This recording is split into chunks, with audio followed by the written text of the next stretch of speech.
The proprietor had just lighted a hanging oil lamp which gave off an unclean but friendly smell. He was a man of perhaps 60, frail and bowed, with a long, benevolent nose and mild eyes distorted by thick spectacles. His hair was almost white, but his eyebrows were bushy and still black. His spectacles, his gentle, fussy movements, and the fact that he was wearing an aged jacket of black velvet gave him a vague air of intellectuality, as though he had been some kind of literary man, or perhaps a musician. His voice was soft, as though faded, and his accent less debased than that of the majority of prose. "I recognized you on the pavement," he said immediately. "You're the gentleman that bought the young lady's keepsake album. That was a beautiful bit of paper, that was.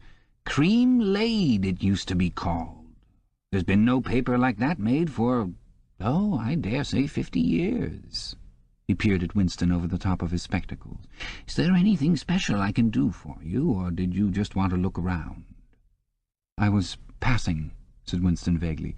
"I just looked in. I don't want anything in particular." "It's just as well," said the other, "because I don't suppose I could have satisfied you." He made an apologetic gesture with his soft-palmed hand. "You see how it is. An empty shop, you might say. Between you and me, the antique trade's just about finished. No demand any longer, and no stock either. Furniture, china, glass, it's all been broken up by degrees. And, of course, the metal stuff's mostly been melted down. I haven't seen a brass candlestick in years." The tiny interior of the shop was in fact uncomfortably full, but there was almost nothing in it of the slightest value. The floor space was very restricted, because all round the walls were stacked innumerable dusty picture frames. In the window there were trays of nuts and bolts, worn-out chisels, penknives with broken blades, tarnished watches that did not even pretend to be in going order, and other miscellaneous rubbish. Only on a small table in the corner was there a litter of odds and ends, lacquered snuff-boxes, agate brooches, and the like, which looked as though they might include something interesting.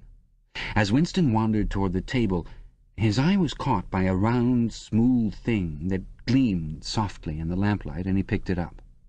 It was a heavy lump of glass, curved on one side, flat on the other, making almost a hemisphere. There was a peculiar softness, as of rain-water, in both the colour and the texture of the glass. At the heart of it, magnified by the curved surface, there was a strange, pink, convoluted object that recalled a rose or a sea anemone. "What is it?" said Winston, fascinated. "That's coral, that is," said the old man. "It must have come from the Indian Ocean. They used to kind of embed it in the glass. That wasn't made less than 100 years ago. More, by the look of it." "It's a beautiful thing," said Winston. "It is a beautiful thing," said the other appreciatively, "but there's not many that'd say so nowadays." He coughed. "Now, if it so happened that you wanted to buy it, that'd cost you $4. I can remember when a thing like that would have fetched £8, and £8 was... Well, I can't work it out, but it was a lot of money. But who cares about genuine antiques nowadays, even the few that's left?" Winston immediately paid over the $4 and slid the coveted thing into his pocket. What appealed to him about it was not so much its beauty as the air it seemed to possess of belonging to an age quite different from the present one. The soft, rain-watery glass was not like any glass that he had ever seen. The thing was doubly attractive because of its apparent uselessness, though he could guess that it must once have been intended as a paperweight. It was very heavy in his pocket, but fortunately it did not make much of a bulge. It was a queer thing, even a compromising thing, for a party member to have in his possession.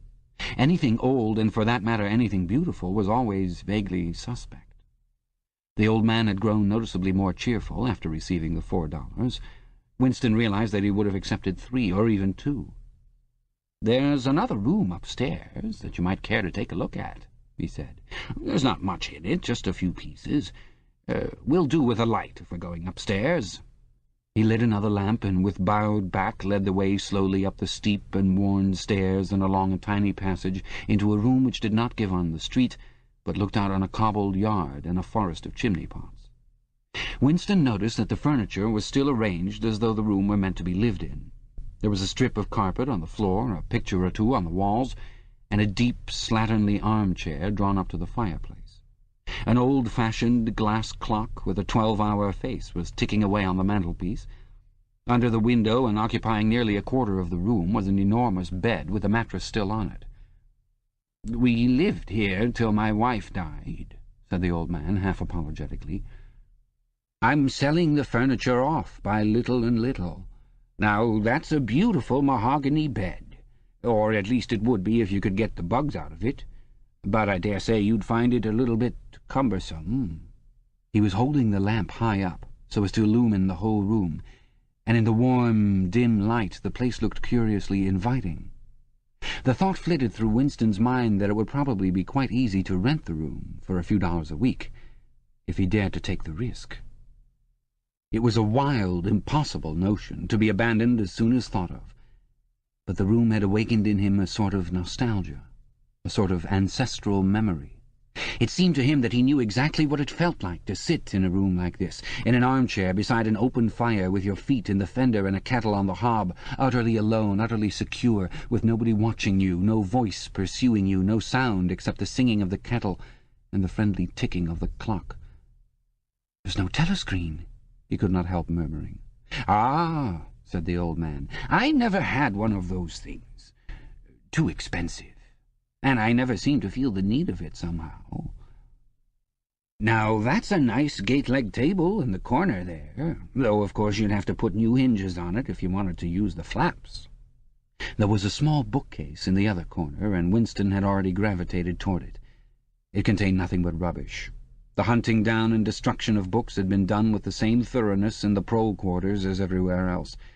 It was very unlikely that there existed anywhere in Oceania a copy of a book printed earlier than 1960. The old man, still carrying the lamp, was standing in front of a picture in a rosewood frame, which hung on the other side of the fireplace, opposite the bed.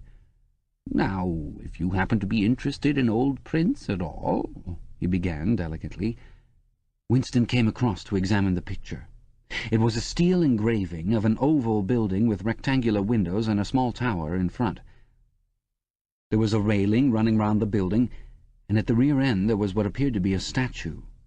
Winston gazed at it for some moments. It seemed vaguely familiar, though he did not remember the statue. "The frame's fixed to the wall," said the old man, "but I could unscrew it for you, I dare say." "I know that building," said Winston finally. "It's a ruin now. It's in the middle of the street outside the Palace of Justice." "That's right, outside the law courts. It was bombed in... Oh, many years ago. It was a church at one time. St. Clement's Dane, its name was." He smiled apologetically, as though conscious of saying something slightly ridiculous, and added, "Oranges and lemons, say the bells of St. Clement's." "What's that?" said Winston. "Oh, oranges and lemons, say the bells of St. Clement's. That was a rhyme we had when I was a little boy. How it goes on I don't remember, but I do know it ended up... Here comes a candle to light you to bed. Here comes a chopper to chop off your head. It was a kind of dance. They held out their arms for you to pass under, and when they came to here comes a chopper to chop off your head, they brought their arms down and caught you. It was just names of churches. All the London churches were in it. All the principal ones, that is." Winston wondered vaguely to what century the church belonged. It was always difficult to determine the age of a London building. Anything large and impressive, if it was reasonably new in appearance, was automatically claimed as having been built since the Revolution, while anything that was obviously of earlier date was ascribed to some dim period called the Middle Ages. The centuries of capitalism were held to have produced nothing of any value. One could not learn history from architecture any more than one could learn it from books. Statues, inscriptions, memorial stones, the names of streets, anything that might throw light upon the past had been systematically altered. "I never knew it had been a church," he said. "There's a lot of them left, really," said the old man, "though they've been put to other uses. Now, how did that rhyme go? I've got it. Oranges and lemons, say the bells of St. Clement's. You owe me 3 farthings, say the bells of St. Martin's. There, now that's as far as I can get. A farthing, that was a small copper coin, looked something like a cent." "Where was St. Martin's?" said Winston. "St. Martin's? Well, that's still standing. It's in Victory Square, alongside the picture gallery. A building with a kind of triangular porch and pillars in front and a big flight of steps." Winston knew the place well. It was a museum used for propaganda displays of various kinds, scale models of rocket bombs and floating fortresses, waxwork tableaus illustrating enemy atrocities and the like. "St. Martin's in the Fields, it used to be called," supplemented the old man, "though I don't recollect any fields anywhere in those parts." Winston did not buy the picture. It would have been an even more incongruous possession than the glass paperweight, and impossible to carry home unless it were taken out of its frame. But he lingered for some minutes more, talking to the man whose name he discovered was not Weeks, as one might have gathered from the inscription over the shop front, but Charrington. Mr. Charrington, it seemed, was a widower, aged 63, and had inhabited this shop for 30 years. Throughout that time he had been intending to alter the name over the window, but had never quite got to the point of doing it. All the while that they were talking, the half-remembered rhyme kept running through Winston's head. "Oranges and lemons, say the bells of St. Clement's. You owe me 3 farthings, say the bells of St. Martin's." It was curious, but when you said it to yourself you had the illusion of actually hearing bells, the bells of a lost London that still existed somewhere or other, disguised and forgotten. From one ghostly steeple after another he seemed to hear them pealing forth. Yet so far as he could remember he had never, in real life, heard church bells ringing. He got away from Mr. Charrington and went down the stairs alone, so as not to let the old man see him reconnoitring the street before stepping out of the door. He had already made up his mind that after a suitable interval, a month, say, he would take the risk of visiting the shop again. It was perhaps not more dangerous than shirking an evening at the centre.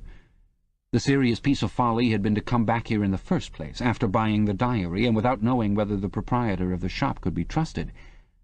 However, yes, he thought again, he would come back. He would buy further scraps of beautiful rubbish. He would buy the engraving of St. Clement's Dane, take it out of its frame and carry it home concealed under the jacket of his overalls. He would drag the rest of that poem out of Mr. Charrington's memory. Even the lunatic project of renting the room upstairs flashed momentarily through his mind again. For perhaps 5 seconds exaltation made him careless, and he stepped out onto the pavement without so much as a preliminary glance through the window. He had even started humming to an improvised tune. "Oranges and lemons, say the bells of St. Clement's. You owe me 3 farthings, say the—" Suddenly his heart seemed to turn to ice and his bowels to water. A figure in blue overalls was coming down the pavement, not 10 meters away. It was the girl from the fiction department, the girl with dark hair. The light was failing, but there was no difficulty in recognizing her. She looked him straight in the face, then walked quickly on as though she had not seen him. For a few seconds Winston was too paralyzed to move. Then he turned to the right and walked heavily away, not noticing for the moment that he was going in the wrong direction. At any rate, one question was settled. There was no doubting any longer that the girl was spying on him. She must have followed him here, because it was not credible that by pure chance she should have happened to be walking on the same evening up the same obscure back street, kilometers distant from any quarter where party members lived. It was too great a coincidence. Whether she was really an agent of the thought police or simply an amateur spy actuated by officiousness hardly mattered. It was enough that she was watching him. Probably she had seen him go into the pub as well. It was an effort to walk. The lump of glass in his pocket banged against his thigh at each step, and he was half-minded to take it out and throw it away. The worst thing was the pain in his belly. For a couple of minutes he had the feeling that he would die if he did not reach a lavatory soon. But there would be no public lavatories in a quarter like this. Then the spasm passed, leaving a dull ache behind. The street was a blind alley. Winston halted, stood for several seconds, wondering vaguely what to do, then turned round and began to retrace his steps. As he turned, it occurred to him that the girl had only passed him 3 minutes ago, and that by running he could probably catch up with her. He could keep on her track till they were in some quiet place, and then smash her skull in with a cobblestone. The piece of glass in his pocket would be heavy enough for the job. But he abandoned the idea immediately, because even the thought of making any physical effort was unbearable. He could not run, he could not strike a blow. Besides, she was young and lusty and would defend herself. He thought also of hurrying to the community centre and staying there till the place closed, so as to establish a partial alibi for the evening. But that too was impossible. A deadly lassitude had taken hold of him. All he wanted was to get home quickly and then sit down and be quiet. It was after 22 hours when he got back to the flat. The lights would be switched off at the main at 23:30. He went into the kitchen and swallowed nearly a teacupful of Victory gin. Then he went to the table in the alcove, sat down and took the diary out of the drawer. But he did not open it at once. From the telescreen a brassy female voice was squalling a patriotic song. He sat staring at the marbled cover of the book, trying without success to shut the voice out of his consciousness. It was at night that they came for you. Always at night. The proper thing was to kill yourself before they got you. Undoubtedly some people did so. Many of the disappearances were actually suicides. But it needed desperate courage to kill yourself in a world where firearms or any quick and certain poison were completely unprocurable.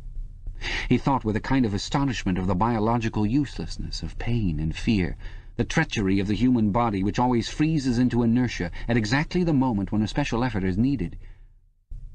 He might have silenced the dark-haired girl if only he had acted quickly enough, but precisely because of the extremity of his danger he had lost the power to act.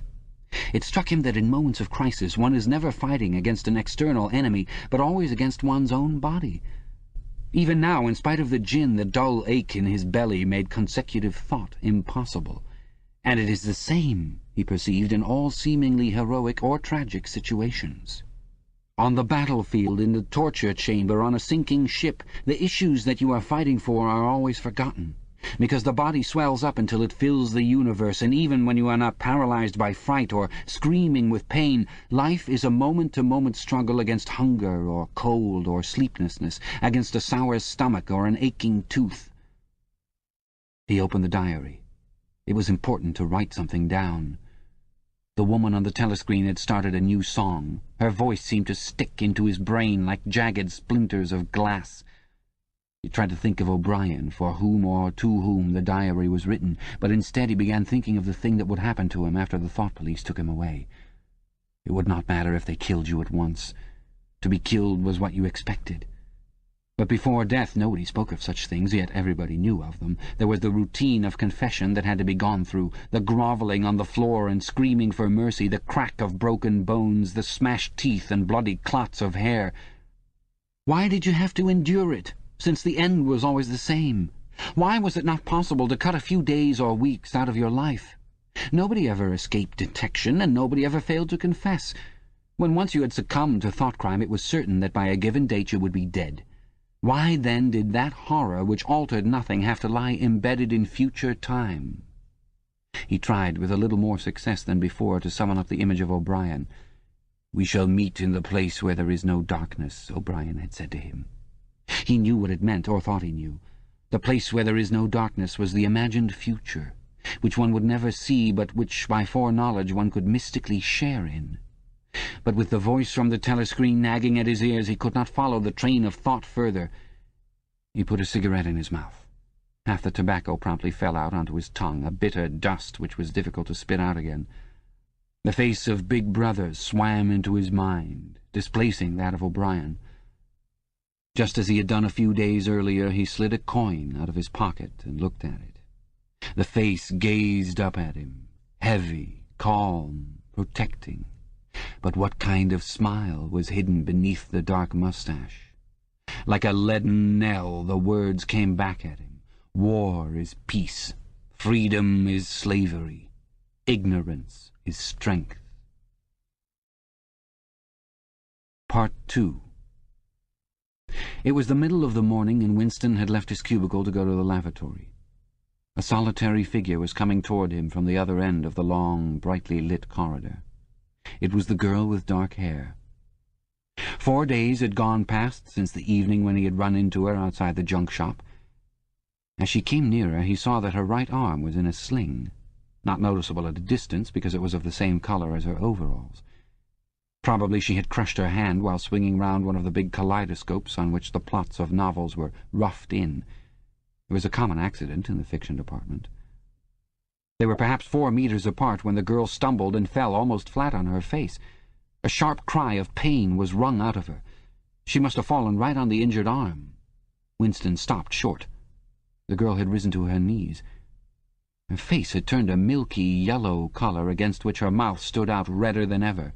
Her eyes were fixed on his with an appealing expression that looked more like fear than pain. A curious emotion stirred in Winston's heart. In front of him was an enemy who was trying to kill him. In front of him also was a human creature, in pain and perhaps with a broken bone. Already he had instinctively started forward to help her. In the moment when he had seen her fall on the bandaged arm, it had been as though he felt the pain in his own body. "You're hurt?" he said. "It's nothing. My arm. It'll be all right in a second." She spoke as though her heart were fluttering. She had certainly turned very pale. "You haven't broken anything?" "No, I'm all right. It hurt for a moment, that's all." She held out her free hand to him, and he helped her up. She had regained some of her colour and appeared very much better. "It's nothing," she repeated shortly. "I only gave my wrist a bit of a bang. Thanks, comrade." And with that she walked on in the direction in which she had been going as briskly as though it had really been nothing. The whole incident could not have taken as much as half a minute. Not to let one's feelings appear in one's face was a habit that had acquired the status of an instinct, and in any case they had been standing straight in front of a telescreen when the thing happened. Nevertheless, it had been very difficult not to betray a momentary surprise, for in the 2 or 3 seconds while he was helping her up, the girl had slipped something into his hand. There was no question that she had done it intentionally. It was something small and flat. As he passed through the lavatory door, he transferred it to his pocket and felt it with the tips of his fingers. It was a scrap of paper folded into a square. While he stood at the urinal, he managed, with a little more fingering, to get it unfolded. Obviously there must be a message of some kind written on it. For a moment he was tempted to take it into one of the water closets and read it at once. But that would be shocking folly, as he well knew. There was no place where you could be more certain that the telescreens were watched continuously. He went back to his cubicle, sat down, threw the fragment of paper casually among the other papers on the desk, put on his spectacles, and hitched the speakwrite toward him. 5 minutes, he told himself, 5 minutes at the very least. His heart bumped in his breast with frightening loudness. Fortunately, the piece of work he was engaged on was mere routine, the rectification of a long list of figures not needing close attention. Whatever was written on the paper, it must have some kind of political meaning. So far as he could see, there were 2 possibilities. One, much the more likely, was that the girl was an agent of the thought police, just as he had feared. He did not know why the thought police should choose to deliver their messages in such a fashion, but perhaps they had their reasons. The thing that was written on the paper might be a threat, a summons, an order to commit suicide, a trap of some description. But there was another, wilder possibility that kept raising its head, though he tried vainly to suppress it. This was that the message did not come from the thought police at all, but from some kind of underground organization. Perhaps the Brotherhood existed after all. Perhaps the girl was part of it. No doubt the idea was absurd, but it had sprung into his mind in the very instant of feeling the scrap of paper in his hand. It was not till a couple of minutes later that the other, more probable explanation had occurred to him. And even now, though his intellect told him that the message probably meant death, still that was not what he believed. And the unreasonable hope persisted, and his heart banged, and it was with difficulty that it kept his voice from trembling as he murmured his figures into the speakwrite. He rolled up the completed bundle of work and slid it into the pneumatic tube. 8 minutes had gone by. He readjusted his spectacles on his nose, sighed, and drew the next batch of work toward him with the scrap of paper on top of it. He flattened it out. On it was written in large, unformed handwriting, "I love you." For several seconds he was too stunned even to throw the incriminating thing into the memory hole. When he did so, although he knew very well the danger of showing too much interest, he could not resist reading it once again, just to make sure that the words were really there. For the rest of the morning it was very difficult to work. What was even worse than having to focus his mind on a series of niggling jobs was the need to conceal his agitation from the telescreen. He felt as though a fire were burning in his belly. Lunch in the hot, crowded, noise-filled canteen was torment. He had hoped to be alone for a little while during the lunch hour, but as bad luck would have it, the imbecile Parsons flopped down beside him, the tang of his sweat almost defeating the tinny smell of stew, and kept up a stream of talk about the preparations for Hate Week. He was particularly enthusiastic about a papier-mâché model of Big Brother's head, 2 meters wide, which was being made for the occasion by his daughter's troop of spies. The irritating thing was that in the racket of voices Winston could hardly hear what Parsons was saying, and was constantly having to ask for some fatuous remark to be repeated. Just once he caught a glimpse of the girl, at a table with 2 other girls at the far end of the room. She appeared not to have seen him, and he did not look in that direction again. The afternoon was more bearable. Immediately after lunch there arrived a delicate, difficult piece of work, which would take several hours and necessitated putting everything else aside. It consisted in falsifying a series of production reports of 2 years ago in such a way as to cast discredit on a prominent member of the inner party who was now under a cloud. This was the kind of thing that Winston was good at, and for more than 2 hours he succeeded in shutting the girl out of his mind altogether. Then the memory of her face came back, and with it a raging, intolerable desire to be alone. Until he could be alone, it was impossible to think this new development out. Tonight was one of his nights at the community centre. He wolfed another tasteless meal in the canteen, hurried off to the centre, took part in the solemn foolery of a discussion group, played 2 games of table tennis, swallowed several glasses of gin, and sat for half an hour through a lecture entitled Ingsoc in relation to chess. His soul writhed with boredom, but for once he had had no impulse to shirk his evening at the centre. At the sight of the words, "I love you," the desire to stay alive had welled up in him, and the taking of minor risks suddenly seemed stupid. It was not till 23 hours, when he was home and in bed, and in the darkness where you were safe even from the telescreen so long as you kept silent, that he was able to think continuously. It was a physical problem that had to be solved: how to get in touch with the girl and arrange a meeting. He did not consider any longer the possibility that she might be laying some kind of trap for him. He knew that it was not so because of her unmistakable agitation when she handed him the note. Obviously she had been frightened out of her wits, as well she might be. Nor did the idea of refusing her advances even cross his mind. Only 5 nights ago he had contemplated smashing her skull in with a cobblestone, but that was of no importance. He thought of her naked, youthful body as he had seen it in his dream. He had imagined her a fool like all the rest of them, her head stuffed with lies and hatred, her belly full of ice. A kind of fever seized him at the thought that he might lose her. The white, youthful body might slip away from him. What he feared more than anything else was that she would simply change her mind if he did not get in touch with her quickly. But the physical difficulty of meeting was enormous. It was like trying to make a move at chess when you were already mated. Whichever way you turned, the telescreen faced you. Actually, all the possible ways of communicating with her had occurred to him within 5 minutes of reading the note, but now, with time to think, he went over them one by one, as though laying out a row of instruments on a table. Obviously, the kind of encounter that had happened this morning could not be repeated. If she had worked in the records department, it might have been comparatively simple, but he had only a very dim idea whereabouts in the building the fiction department lay, and he had no pretext for going there. If he had known where she lived, and at what time she left work, he could have contrived to meet her somewhere on her way home. But to try to follow her home was not safe, because it would mean loitering about outside the ministry, which was bound to be noticed. As for sending a letter through the mails, it was out of the question. By a routine that was not even secret, all letters were opened in transit. Actually, few people ever wrote letters. For the message that it was occasionally necessary to send, there were printed postcards with long lists of phrases, and you struck out the ones that were inapplicable. In any case, he did not know the girl's name, let alone her address. Finally, he decided that the safest place was the canteen. If he could get her at a table by herself, somewhere in the middle of the room, not too near the telescreens, and with a sufficient buzz of conversation all round, if these conditions endured for, say, 30 seconds, it might be possible to exchange a few words. For a week after this, life was like a restless dream. On the next day she did not appear in the canteen until he was leaving it, the whistle having already blown. Presumably she had been changed onto a later shift. They passed each other without a glance. On the day after that she was in the canteen at the usual time, but with 3 other girls and immediately under a telescreen. Then for 3 dreadful days she did not appear at all.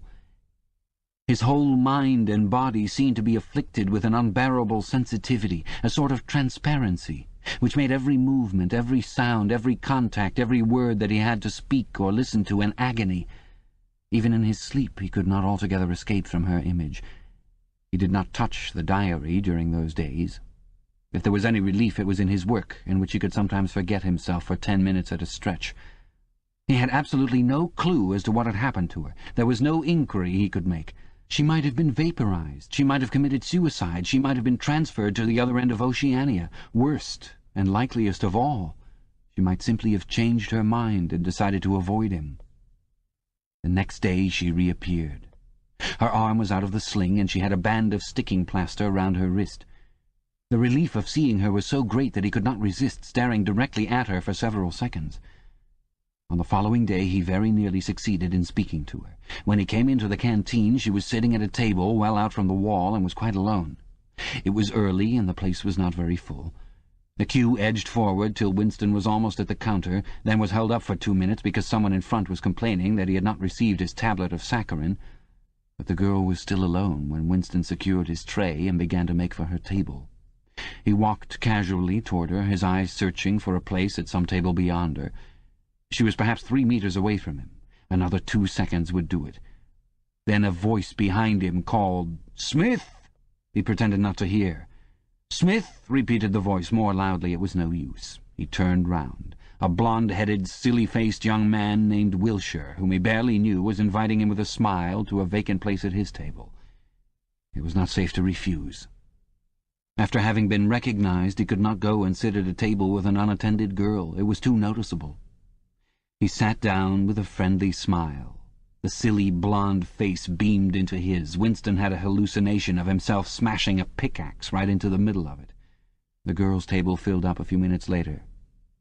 But she must have seen him coming toward her, and perhaps she would take the hint. Next day he took care to arrive early. Sure enough, she was at a table in about the same place, and again alone. The person immediately ahead of him in the queue was a small, swiftly moving, beetle-like man with a flat face and tiny, suspicious eyes. As Winston turned away from the counter with his tray, he saw that the little man was making straight for the girl's table. His hopes sank again. There was a vacant place at a table farther away, but something in the little man's appearance suggested that he would be sufficiently attentive to his own comfort to choose the emptiest table.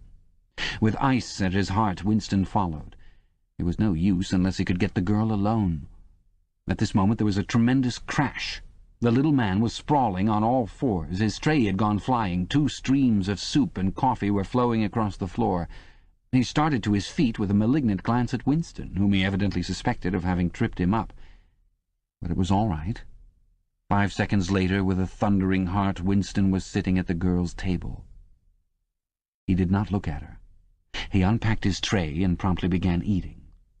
It was all important to speak at once before anyone else came, but now a terrible fear had taken possession of him. A week had gone by since she had first approached.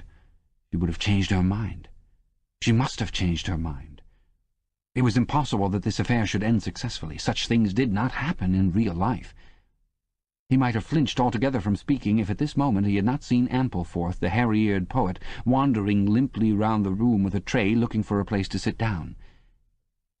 In his vague way, Ampleforth was attached to Winston, and would certainly sit down at his table if he caught sight of him. There was perhaps a minute in which to act. Both Winston and the girl were eating steadily. The stuff they were eating was a thin stew, actually a soup of haricot beans. In a low murmur, Winston began speaking. Neither of them looked up. Steadily they spooned the watery stuff into their mouths, and between spoonfuls exchanged the few necessary words in low, expressionless voices. "What time do you leave work?" 18:30. "Where can we meet?" "Victory Square, near the monument. It's full of telescreens. It doesn't matter if there's a crowd." "Any signal?" "No. Don't come up to me until you see me among a lot of people. And don't look at me, just keep somewhere near me." "What time?" 19 hours. "All right." Ampleforth failed to see Winston and sat down at another table. The girl finished her lunch quickly and made off, while Winston stayed to smoke a cigarette. They did not speak again, and so far as it was possible for 2 people sitting on opposite sides of the same table, they did not look at one another. Winston was in Victory Square before the appointed time. He wandered around the base of the enormous fluted column, at the top of which Big Brother's statue gazed southward toward the skies where he had vanquished the Eurasian airplanes, the East Asian airplanes it had been a few years ago, in the Battle of Airstrip One. In the street in front of it there was a statue of a man on horseback, which was supposed to represent Oliver Cromwell. At 5 minutes past the hour, the girl still had not appeared. Again the terrible fear seized upon Winston. She was not coming. She had changed her mind. He walked slowly up to the north side of the square and got a sort of pale-coloured pleasure from identifying St. Martin's Church, whose bells, when it had bells, had chimed, "You owe me 3 farthings." Then he saw the girl, standing at the base of the monument, reading or pretending to read a poster which ran spirally up the column. It was not safe to go near her until some more people had accumulated. There were telescreens all around the pediment. But at this moment there was a din of shouting and a zoom of heavy vehicles from somewhere to the left. Suddenly everyone seemed to be running across the square. The girl nipped nimbly round the lions at the base of the monument and joined in the rush. Winston followed.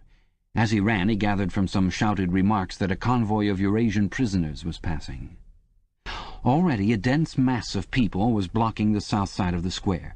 Winston, at normal times the kind of person who gravitates to the outer edge of any kind of scrimmage, shoved, butted, squirmed his way forward into the heart of the crowd. Soon he was within arm's length of the girl, but the way was blocked by an enormous prole and an almost equally enormous woman, presumably his wife, who seemed to form an impenetrable wall of flesh. Winston wriggled himself sideways and with a violent lunge managed to drive his shoulder between them. For a moment it felt as though his entrails were being ground to pulp between the 2 muscular hips. Then he had broken through, sweating a little. He was next to the girl. They were shoulder to shoulder, both staring fixedly in front of them. A long line of trucks with wooden-faced guards armed with submachine guns standing upright in each corner was passing slowly down the street. In the trucks little yellow men in shabby greenish uniforms were squatting, jammed close together.